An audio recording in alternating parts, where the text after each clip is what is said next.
Welcome to the Harmony of Interest series, where we explore ideas that shape our world.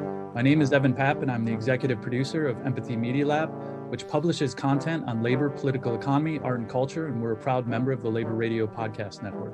Today, I'm speaking with Dr. James C. Benton, who is the director of the Race and Economic Empowerment Project, the Kalmanovitz Initiative for Labor and the Working Poor at Georgetown University. James is a U.S. historian who studies labor history and the ways in which organized labor has been affected by trade policy, economic change, and industrial decline from the New Deal to the present. He earned a Ph.D. in United States history and a master's degree in history from Georgetown University and a bachelor's degree in journalism from the University of North Carolina, Chapel Hill. We will be discussing a multi-day virtual conference open to the public scheduled for this Wednesday, April 28th to Saturday, May 1st, called Constructing a New Social Compact, a public forum on empowering the post-pandemic working class. James, thanks so much for your time. Sure, glad to be here, and thanks for inviting me on. So could you begin by talking about what is the Kalmanovitz Initiative at Georgetown and also about the Race and Economic Empowerment Project? Sure. The Kalmanovitz Initiative got its start about 2009. And it's an organization at Georgetown that really tries to do more than just research and issuing reports. It involves students who work with organizations around DC or around the country. It involves activists who work with people in organized labor, who work with faith organizations, who work with other activists across DC. And basically what we try to do is work on issues that affect not just labor, but poor people, working poor. The Race and Economic Empowerment Project is a new offshoot of KI.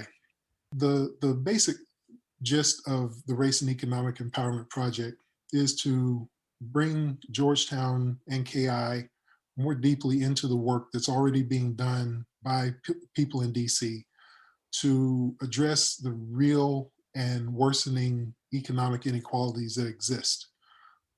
We've got some tremendous disparities in health outcomes, educational outcomes, housing. Gentrification is a constant threat. Housing affordability is a constant threat. And so there are people in labor, there are people in faith organizations, and there are activists in different groups around town who are all working to halt this or to change it, alter it, because at the rate we're going, we really feel that it's not going to be very long before Washington becomes a city of people who can afford to live anywhere but choose to live there, and people who can't afford to live there but have nowhere else to go. And so, the Race and Economic Empowerment Project seeks to join in with those efforts and try to find ways to make Washington a more inclusive city economically for all. And I really appreciate the work of not just being in your classrooms and teaching lessons, but trying to be socially engaged. I guess that may be part of the Jesuit tradition as well in Georgetown. Yeah, there's a part of Catholic social teaching that talks about the dignity of workers and the dignity of work and the rights of workers to form labor unions and to organize for improvements in their lives. And I think we're squarely in the midst of that. In the midst of that tradition and that teaching, and it is also part of the Jesuit, the Jesuit mission of going out into the world and trying to do good, especially. So there's a bit of a religious component, but it's also just more of a social common good approach as well. And then with the Race and Economic Empowerment Project, there's sometimes this debate or even sometimes like conflicting views of it's either class or it's race. Right. What is your response when someone tries to make it one or the other, or in general, how do you like to talk about it? In general, I would say, I mean, a lot of my more recent work has been looking at the historical impact of slavery. And once you do that, you can be aware of class, but I have to say that in the United States, race seems to take precedent over class in many ways. And when you look at that pattern, especially from emancipation up 150 plus years, and see how some of the things that were in place in the 1860s are still with us in the early decades of the 21st century. Uh, we're in this policing crisis. Well, policing gets a lot of its impetus from slave patrols and so forth. We're talking about mass incarceration. Well, a lot of the punishments that originated in mass incarceration also got its start back in the antebellum era.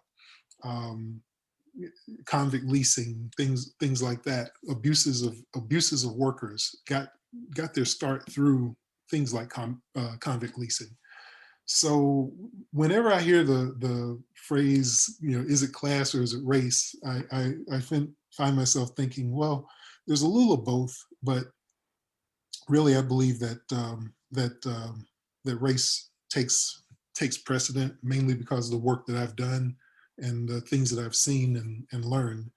And I know it's not as detailed an analysis as one might hope, but that's where I come down on it. So this is a very big week for labor in the United States. There's a huge push to get senators to sign on to the Pro-Labor Protect the Right to Organize Act, known as the PRO Act. We have the 50th anniversary of the signing of the Occupational Safety and Health Act, which created OSHA. And then Saturday is International Workers' Day, known as May Day or Labor Day in most other countries. Yes. And you have this incredible conference that's going to be online. It's open to the public, amazing panels, amazing speakers. So what was the impetus to organize this conference? Oh my goodness. We started talking about this last year in the midst of the pandemic, when we're all sequestered on Zoom in our relative locations. And really the idea behind it was just, we kept noticing how many people observed that the pandemic had laid bare many of the inequalities rather that were built into American society. How people were being affected based on their their class status, their race, their location, the types of education they had, the types of jobs they worked, those sorts of things. And there was this feeling of, okay, people are talking about wanting to go back to normal. And the more we talked about it, the more we thought, well, normal wasn't all that good to begin with for a lot of folks. And now we're in this upheaval. And also the election played a role, because this is middle 2020, and we don't know how the election is going to come out. So there are these things that are churning in the background that make us think, this is a time where you could see major crises, and you could see a possibility for change coming out of them. And that's basically where the impetus for this came from.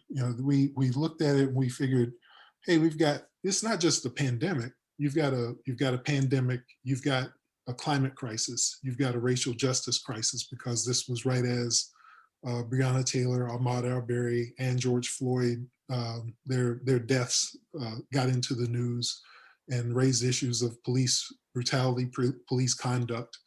And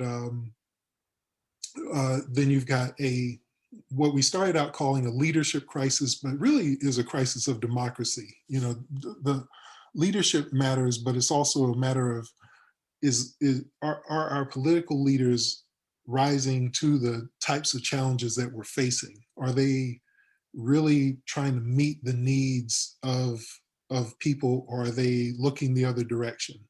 And so from that, we started thinking about how to build a conference that would offer a platform for people to talk about changes, to talk about how to make this period where we are starting gingerly to emerge from the pandemic. I don't think it's over, but I think we're taking steps toward the end of the pandemic.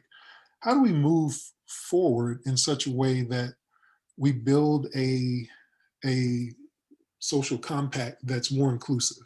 And our model back then, because a lot of us at KI, we have I think a half dozen historians, and all of us are looking at U.S. history in some way. We were really thinking about the New Deal as the model, because for all the successes that it had, there were some real glaring failures of people being left behind or left out of New Deal legislation, people being left out of subsequent legislation like the GI Bill, and those contributed to a lot of the economic inequalities that have been exacerbated over the past 4 or 5 decades. So that's basically where the thought came from, and we just built on it, and it began to gain momentum, and finally 6 or 7 months later, and a lot of work, here we are. We've got this really amazing conference that has about 20 panels with 150 participants, and we're looking at topics like workers and democracy, the infrastructure of care, climate crisis, immigration, technology rights as workers' rights, and so forth. And I think it's going to be a really good thing for people to tune in and witness and think about as we go through this really busy week. And I think it'll be a great way to see a lot of the who's who in the labor movement as well in the United States. And yes, it'll be a great way to get people networking, I think, too, to really think about, what the topics are and kind of what we should be doing after, this coming week. And I'll definitely put in the show notes all of the registration. It is free to the public. Yes. And what do you hope to achieve following the conference? Are there some things that you hope this will lead to? One of the things that we talked about, and I think we landed on, is that I would say we hope to instill a greater sense of purpose and a greater sense of urgency. Not that it doesn't exist right now, because there are lots of people in communities all over the country, all across the world, who realize that things can be better, and they're moving to make things better. But I guess one of the best things you can gain from an event like this is a sense of solidarity. Many times people who are doing this work in the streets and the communities and in the schools and the churches and the civic organizations, they might feel isolated, they might feel separated from others. And conferences like these often offer a feeling of solidarity, a sense of, hey, I'm not doing this by myself. There are other people out here who I can either network with, or other people out here who I can talk with or exchange ideas with. And I think if that were to occur from this gathering, and not only this gathering, but subsequent gatherings, because this isn't just a one-time conference. We see it as the start, as the convening of a process that lasts about probably about another year or so, going toward the 2022 elections, to really think about what a new social compact means, how to construct it, how to put it in action, and how to what I said earlier. Instead of thinking about a back to normal, think about a new normal. How to create a new normal, from where we are now. And I couldn't agree more. This is a revolutionary moment. And the question is, which way is the wave going to break Yeah, after this? And we need to put in all of our efforts and solidarity and working together to make sure it breaks in the most positive manner possible. Because there is also a huge opportunity to, as you mentioned earlier, like question the whole paradigm of what got us here. And some of the other aspects of work is also, we need to connect the communities, the schools, the housing, right. jobs, everything is interconnected here. So Yeah, yeah. It's the critical importance of coalitions, and not just coalitions of like-minded organizations, but coalitions of movements is really key. And I think people are doing that, but we can always use more of it, especially at times like these when we're faced with such big problems, and the response has been so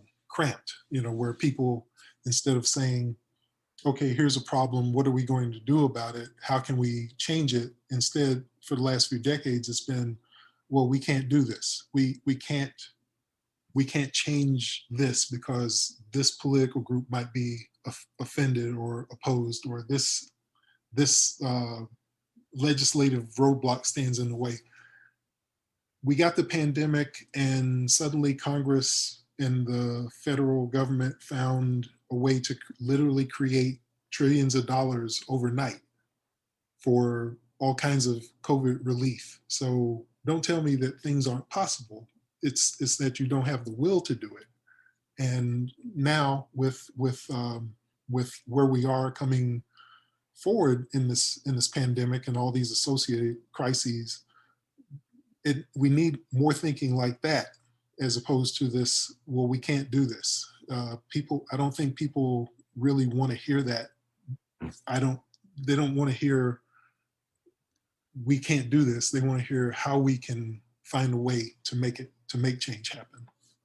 And the civil society and the work that you're doing is going to help with that push. So yeah, we hope. I know we're running close on the time. And before we close, I have a couple more questions that are more focusing on your work and outlook. And I saw you have a forthcoming book published by Illinois Press called Fraying Fabric. Right. What is this book about, and when will people be able to read it? The short answer is, we hope the book will be out in early 2022. The book itself is about trade policy from the New Deal to the present. And when I say trade policy, I don't mean a bunch of statistics about tariffs and things like that. What I mean is how workers saw trade policy in terms of foreign competition. I focus on the textile and apparel industry nationwide, which from the 1930s to the present went from being one of the largest manufacturing industries in the country, employing at one point 1 in every 7 manufacturing workers in this country, to now being maybe 180,000 workers total, textiles and apparel. So you've gone from millions of workers down to 180,000. And a lot of it looks at the trade regime that began in the New Deal. And it essentially argues that the federal government devoted a lot of attention to lowering trade barriers and promoting trade around the world, but didn't devote the same amount of effort to workers' rights and protecting workers' voices. And as a result, we've gotten all these trade agreements and trade policies that have hollowed out many communities across the country. And the result of that has been that workers who relied on manufacturing became wary of trade policy and eventually gave up on supporting politicians who backed those types of policies and wound up going for someone who vowed a new reaction or a new direction on trade policy. Unfortunately for them and for the rest of the country, that politician was Donald Trump in 2016. And trade wasn't the only issue that was behind his election. Of course, there were many other factors, but for a lot of working class blue collar workers, that became an issue. Now, there's a distinction because white voters, white working class voters did go for Trump harder than their Hispanic and African American counterparts. So you have to put a race analysis in there. It wasn't just all working class voters, but there was enough of a significant swath of working class voters who went that way, among a number of other issues that wound up playing a role in the 2016 election. So it's a fascinating work, not because of that, but because you get a sense of how workers saw themselves and how workers saw the importance of trade on their jobs and tried to say something to stop it. You think of NAFTA.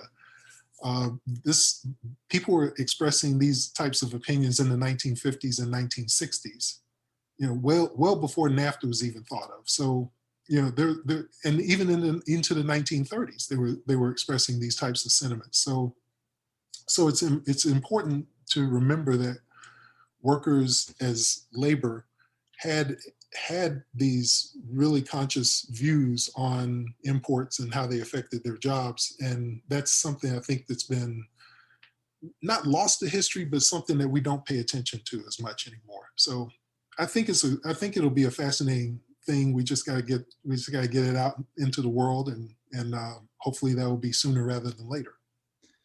Yeah, and having gone to school during the reign of the New Democrats and Mm-hmm. Clinton, and globalization was this completely positive thing.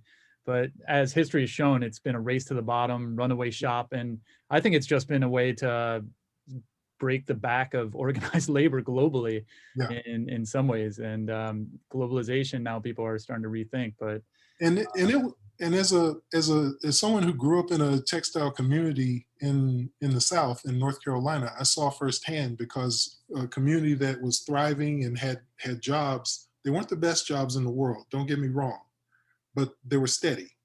And between the 1980s and the 2000s, those jobs vanished. And now those communities that had been thriving are struggling and scratching and clawing their way back to some kind of existence. It won't be the same, but it's immeasurably changed numerous communities around the country. You can look at all kinds of industries and you can see the impact of not just the New Democrats' policies, but also the policies of workers. I mean, not workers, policies of businesses who are all too eager to accept these types of deals. And in some cases, the impact of organized labor's decisions to support trade as a way of fighting the Cold War, for instance. So there's no clear villain, there's no clear hero. Labor, capital, and the state all bear some degree of responsibility for what happened in the last 80 years on trade policy. Definitely look forward to checking out Fraying Fabric when it comes out.